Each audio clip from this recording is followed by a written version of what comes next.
السلام علیکم ورحمۃ اللہ وبرکاتہ۔ الحمد للہ رب العالمین والصلاة والسلام علی رسولہ الکریم، اما بعد۔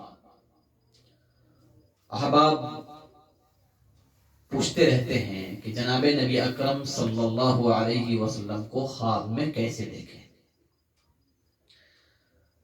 جناب نبی اکرم صلی اللہ علیہ وسلم کا خواب میں دیکھنا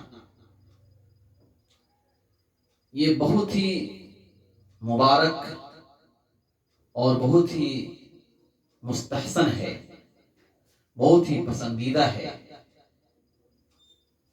کیونکہ جناب نبی اکرم صلی اللہ علیہ وسلم نے ارشاد فرمایا کہ من رآنی فی المنام فقد رآنی فإن الشیطان لا يتمثل بی، کہ اگر کوئی بندہ خواب میں مجھے دیکھتا ہے تو مجھے ہی دیکھتا ہے، شیطان میری شکل اختیار نہیں کر سکتا۔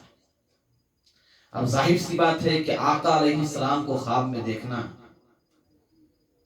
یہ کتنی عظمت والی بات ہے۔ سوال یہ ہے کہ انسان دیکھے کیسے؟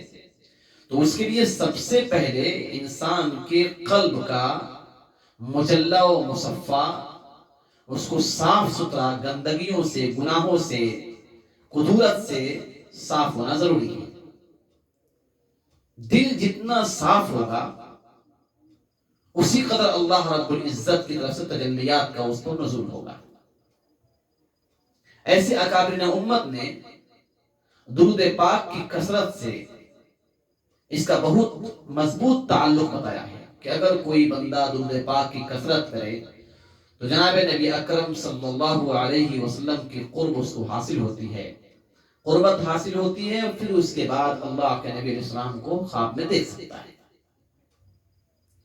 چنانچہ ایک بہت بڑے عالم گزرے ہیں، وہ فرماتے ہیں کہ درود پاک ہے، اس کی کثرت کرنے سے بعض اکابرین نے ایک ایک رات میں 36 مرتبہ جناب نبی اکرم صلی اللہ علیہ وسلم کی خواب میں زیارت فرمائی ہے۔ اور درود پاک کیا ہے؟ بہت معمولی مختصر الفاظ پر مشتمل درود پاک ہے۔ اب غور کیجیے، اللہم صلی وسلم علی النبی الامی وعلی آلہ واصحابہ۔